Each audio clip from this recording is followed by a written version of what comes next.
What's up, everybody? I am Mike Somich coming at you for RacingDudes.com. Thank you for joining me for this Royal Ascot preview. If you've never watched this meet, it is one of the more unique meets that you will see anywhere. You've got 28 group stakes, Group 1, Group 2, or Group 3 stakes at Royal Ascot from tomorrow, June 14th to June 18th. They're just packed in there. You've got 3 or 4 a day, and we're going to kick it off tomorrow with 4 of those group stakes. If you haven't watched Royal Ascot before, one of the things you got to note is that you have some massive fields here. So you can have as many as 32, 33 horses in the fields. You'll often have field betting options when it gets that big. And you have some big-time weight allowances as well. It's a really unique course, too. So the sprints, you will not see any turns. It's something that we'll talk a little bit with Golden Pal coming up here, who's one of the big U.S. entrants on Tuesday, June 14th card. So without further ado, let's jump in and talk about a little bit about each one of the great group stakes tomorrow.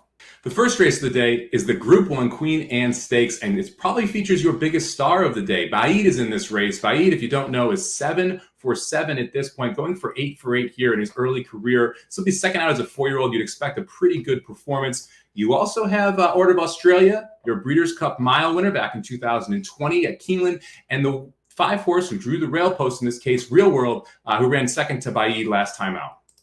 The second race of the day is the Group 2 Coventry Stakes. It's where we're going to see our first American horse here. So we're going to see late September for George Arnold, who came over after winning at Churchill Downs, going 4.5 furlongs. One of the longer prices in the field at 20 to 1. You've got a lot of top-tier sprinters. Persian Force is one that's getting a lot of love.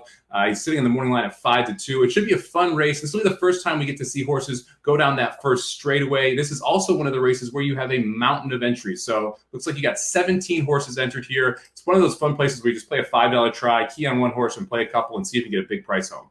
The third race on the card is the Group 1 Kingsstand Stakes, and for me, this is what I'm most excited to see. First off, we get to see the return of Golden Pal, who obviously has been absolutely sensational. Was awesome in the Breeders' Cup, came back and looked great in the Shakertown. This will be his third international race. He struggled a little bit with these straightaways, so it'll be interesting to see how he's able to do. First time over at Royal Ascot, he competed in the Norfolk Stakes, finished second, just missed the Learjet. He was a very, very good turf sprinter.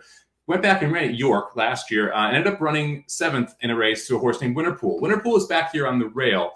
I still think that Golden Pal is in very good form, so I like Golden Pal more than Winterpool, but the big horse that everyone's talking about is Nature Stripe. This is an Australian horse that's shipping in 20 for 37 lifetime, earned over $13 million. It'll be fun to see one of these Australian horses come in here. I always wanted Winks to run over here. I've always wanted Winks at the Breeders' Cup. I'm excited to see some of these Australian horses now venturing outside of Australia. It'll be great to see this headline matchup.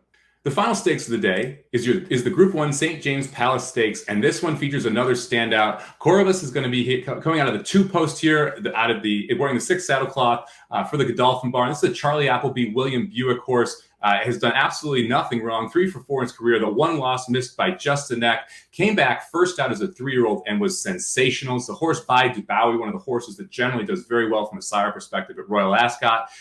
You're seeing 1 to 2 on the morning line, and honestly, the horse deserves it. It's stand out from a time form perspective. If he is able to go back to that last race, it's going to be awfully tough to beat.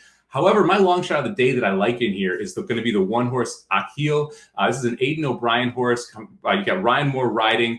Ran 4th at Coroebus last year, second race back. But now you're getting first out as a 3-year-old. This is the son of Galileo. I think this horse has a shot at improving big time. I'm going to play an exacta with the 1 and the 6 in this spot. And hopefully we can get that 30 to 1 shot either in first or second and give us a little bit of value, even though we're playing a 1 to 2 with it.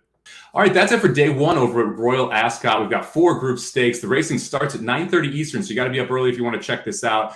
Again, it's really, really cool to watch. If nothing else, just watch it. These are some of the best international horses. A lot of times you'll see some of these horses come over for the Breeders' Cup and make some noise. It's also just a blast, the spectacle of it. It's crazy with that many horses running down. You often have them running 2 sets of groups on 1 on each rail.